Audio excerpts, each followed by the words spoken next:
High বন্ধুরা, সবাই কেমন আছেন? আশা করছি সবাই ভালো আছেন।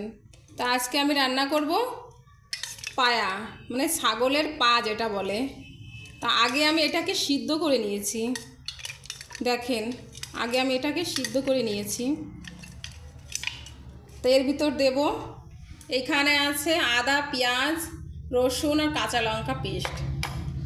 আর এইখানে এসব নিয়ে নিয়েছি আমি। ধনে জিরের গুঁড়ো আছে, লঙ্কার গুঁড়ো, হলুদ, লবণ। এখানে ধনের পাতা নিয়েছি। এইখানে গরম মশলা আছে, আর এইখানে খাড়া মশলা আছে, যেটা আস্ত মশলা যেটা বলে। শুরু করছি। দেবো তেল,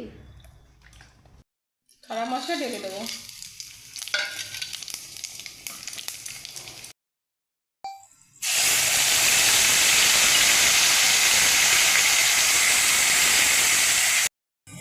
দিয়ে দেবো গুঁড়ো মশলা,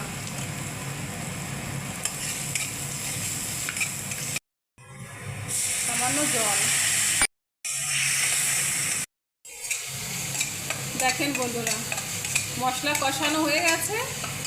এখন যে পায়াটা আমি সিদ্ধ করে ঢেলে দেবো, এইটা।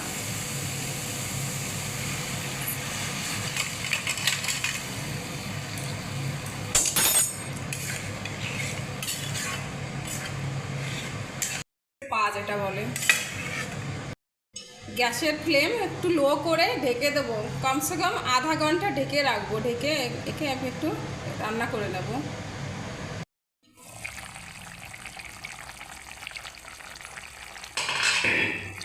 দেখেন বন্ধুরা, আমার পায়া রান্না হয়ে গেছে। এটা সুপি তৈরি হয়। এখন গরম মশলা দিলে রেডি। মশলা